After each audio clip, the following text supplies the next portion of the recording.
Hello, everybody. This is for Lindsay because I love you.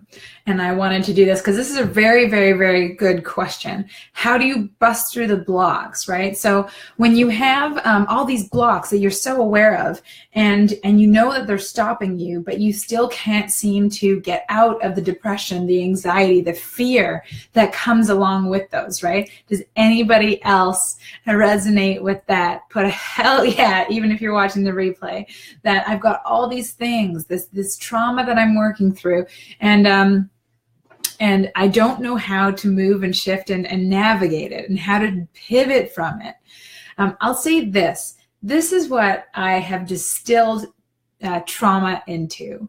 Trauma and your blocks, right? So trauma is something that happens to you, an experience that happens to you that makes you feel like you've lost something, lost a piece of who you are, a piece of what you love, and it changes you. At least it feels like you do. It's a form of separation. It's broken off. Oh, this piece of me, I've lost it because my innocence was lost, my dignity, my wholeness, right? And you feel not whole. So that's when a block happens, right? And you brought up a good point, that your ego is going to chime in because it's trying to protect you, right? It wants to keep you safe, sort of, in this weird kind of twisted way. Hey, Trang. So how do you bust through these things? Okay, something comes up. Maybe you want to create a course. Okay, I want to create this beautiful course. I want to really go for my business. I want to travel the world. I want to be an international speaker. How do you? And then all of a sudden, this fear, right? Oh my God, I can't do this. I'm not enough. I'm not worthy. I don't have the contacts. I don't have the money. I'm never going to get the money. The clients haven't been rolling in. Nobody's been booking with me, blah, blah, blah, all these different things. And you have like this basically heart attack as this happens to you, right?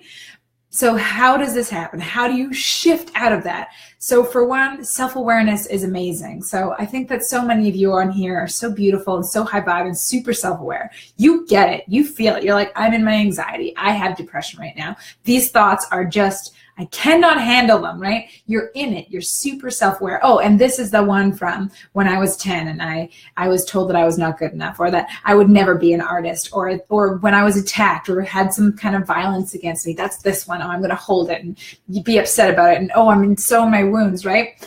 Totally. We've all been there. We all get there. And this is how you pivot. You have to pivot. Now is the time to embrace that suffering is over. So unless you are in a situation where it is really dangerous and you are suffering, then you're probably okay.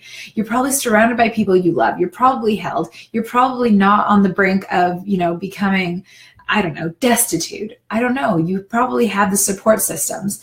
But even if you don't, that's not what the point is here. The point is to pivot. The point is to go, okay, I'm in this thing and I feel like I am so deep within it. What do I love? And this is where you create this, what I call this bag of tricks, okay? What do you love? And hi, this is for you, Lindsay. So what do I love? I love my husband. I love my kids. I love my cat. I love my dog. You know what I love? For me, I love that chocolate exists in this world. I love that I have seen the most beautiful sunsets and sunrises with my own eyes. I love that. I love the smell of snow on the first day that it comes. I love when the snow falls and I go outside and it dampens all the noise of the city. And I love that kind of peace and quiet. So you just literally start changing your energy.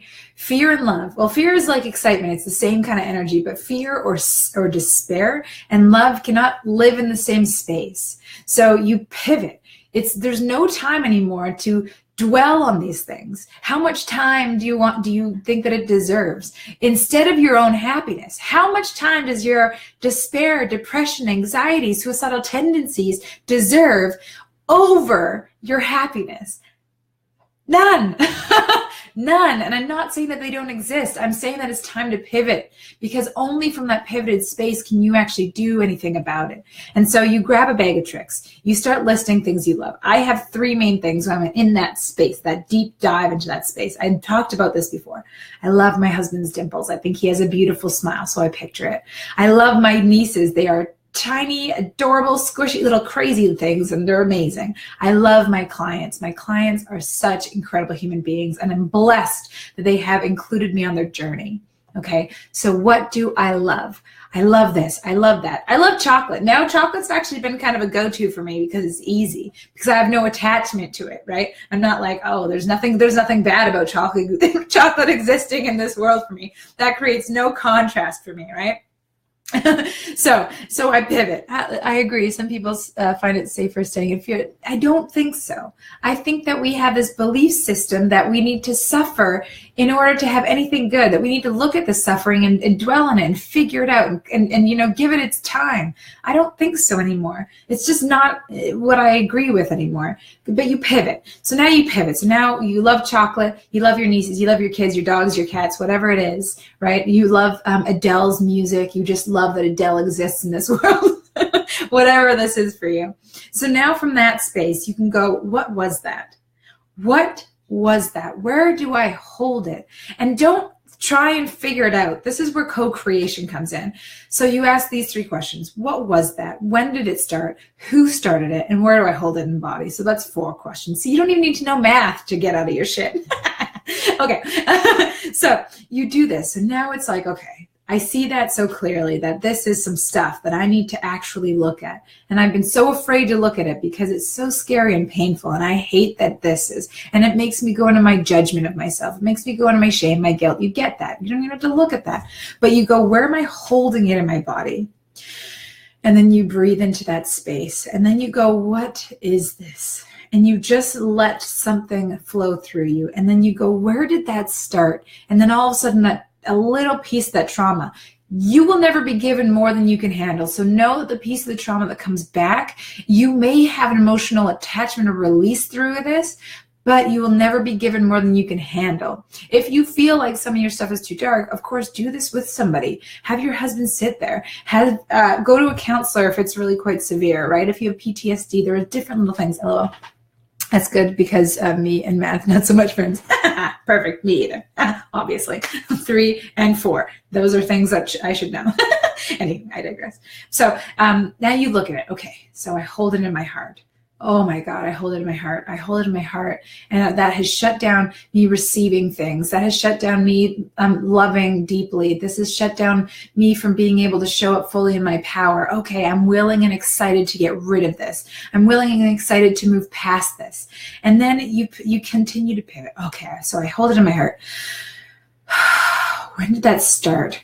Right? And oftentimes you're going to be looking at an early pattern, but probably not the first one, because the original assault, the original trauma is painful, and you'll get there, but you'll get there when you're ready. So where did this start? Where has this shown up in my life? Boo, boo, boo, boo, boo. These thoughts of like, oh, I remember when my dad left me. I remember when that person crashed their car in front of me. I remember being in the hospital. I remember this violent thing. I remember even just that person stole my purse. I remember seeing someone have a heart attack in front of me. These traumas, we have so many traumas.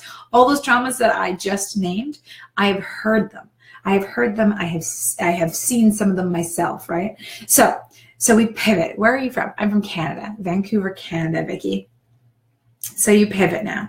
Okay, now you know some of these patterns. Okay, I love you. I'm letting you go. I commit to moving through this. I commit to changing this. I commit to changing this from fear to love. I commit to doing this. And then just let it go. Learn to detach from it. Learn to just, it's the reaction that's the problem. The trauma isn't necessarily your issue. The depression, the anxiety is the reaction to your interpretation of this trauma, right? So we need to shift that. But this is the first step. So those are the first steps to shifting it. And now I will go through a process that I go through with my own clients. Let's go deep here. Why? Because I'm committed to you busting through these blocks, moving through these traumas. So I hope that you're still on here. And if you're not, if you're watching the replay, that's cool. Sit and quiet yourself. Sit and quiet yourself. I want you to close your eyes. In a moment, what I'm going to ask is you go to a memory, okay? And you go to a memory that is something easy for you to deal with, okay? A memory that is not going to be super traumatic, but also wasn't good. Probably a memory of when you were sad and sitting alone as a child. Okay, pick something like that. My parents were fighting and I just felt like this. Or, just a moment that you felt like crap, or you felt like, oh, my dreams are not coming true, or you missed a math test, right? And it affected you, but you're not going to go into like a PTSD thing, right? Although I will say this, I'm not a doctor. This is not medical advice, so don't take it as medical advice. But I have gone through all and every single one of my traumas, even the darkest ones, with this exercise, and it is a beautiful exercise. I call it my time travel exercise. So now you're going to close your eyes.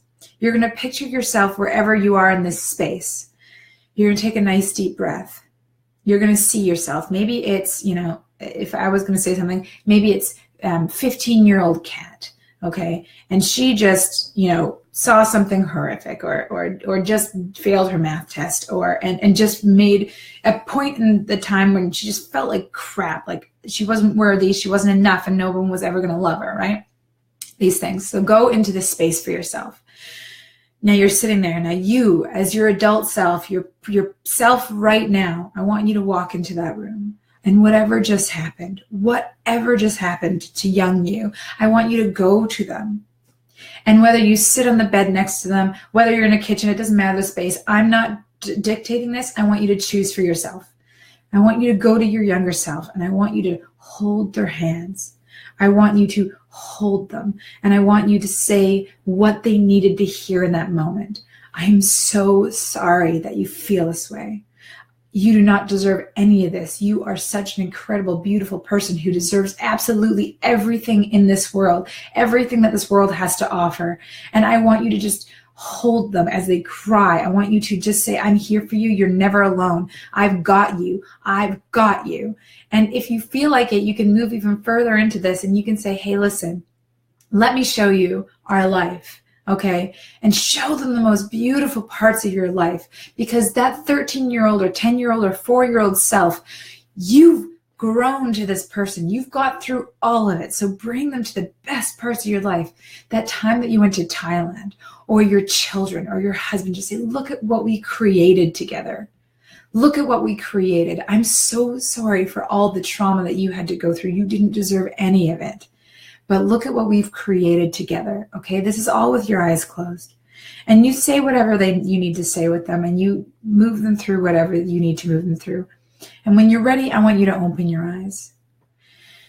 You might be crying. You might be feeling a lot of emotional stuff. I know that I cry often when I go into this, but I want to show you this. Look at that memory again. Feel how much that has shifted. And know that healing can be that instant for you every single time.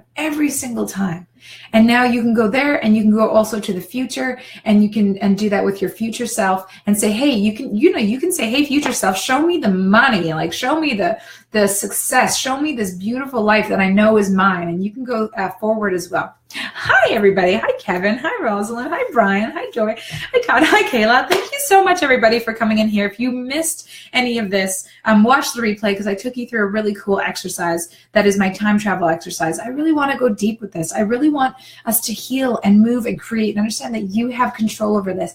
And these little things that you're reacting to, it's okay. You will shift out of it. You will. If you commit to doing that, you will. And I absolutely love and adore you and know that you can shift out of this. And you can use this exercise for anything. So tell me how that went for you. Let me know how that goes. So much love to you. So much joy that you have decided to take the time to show up and watch me. So thank you. So, thank you, Diane. Oh, so good, right? It's one of my favorite exercises. It works for everything. And I'll say this, it has worked for people who have gone through miscarriage. It has worked through, and they've went back and they've held their own selves after that happened, right? Because that's traumatic. It has worked for extreme violence. You can imagine that violence. I'm not going to say it. It has worked for things just like, dealing with parents' divorces at a young age and how fucked up that was for them. This really, really, really works. Hi, Kayla. So try it. Embrace it, do it with absolutely everything. So much love to you. So much love. These blocks are movable. Mwah. Lots of love to you. Bye.